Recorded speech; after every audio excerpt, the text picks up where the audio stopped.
So how many scans before you're ready to inject?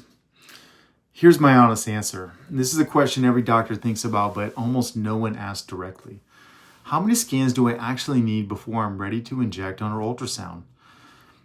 Everyone wants a shortcut. Everyone wants a weekend course just so they can learn to do injections. Okay, everyone wants that magic number.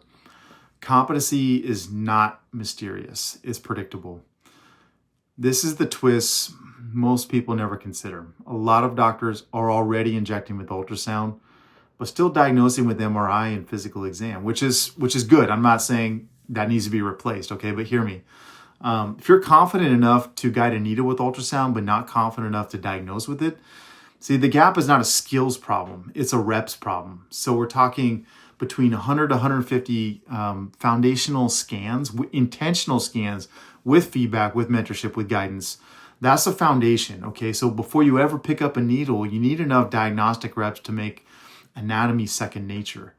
For most clinicians, we found that's the 100 scan mark, but 150, 100 scans, okay? Where you need to learn, this is where you need to learn to find the target every time.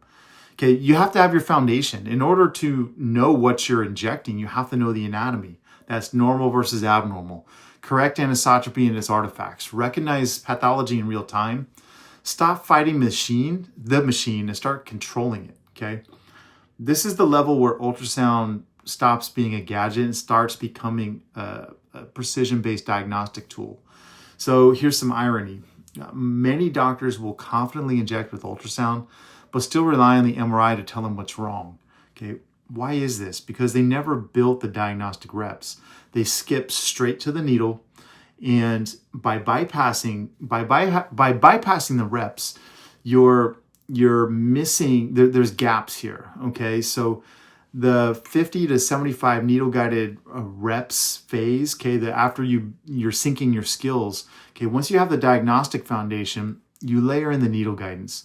Most clinicians need about 50 to 75 guided reps to build your needle visualization trajectory, okay, trajectory planning, depth control, hand-eye coordination, speed, accuracy, your confidence, okay? But this is where your brain and your hands in the image finally sync.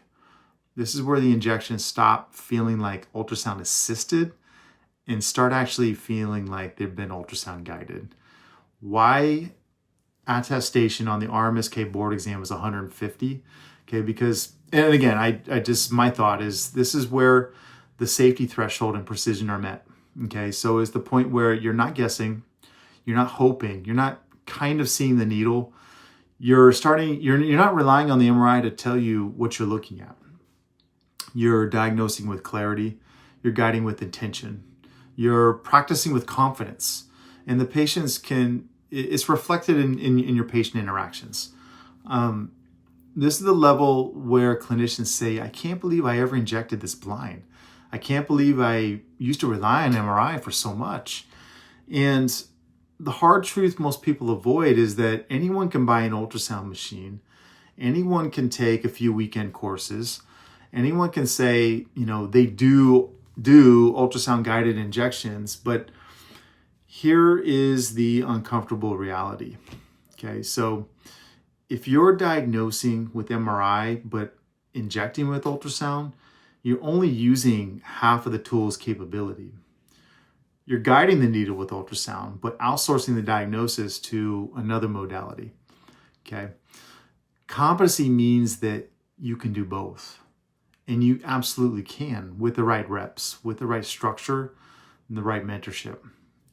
So the bottom line to all this, if you want to inject well, you need to be able to scan well. If you want to scan well, okay, you need the reps. With a structured pathway, okay, you're going to get there faster than you can actually think.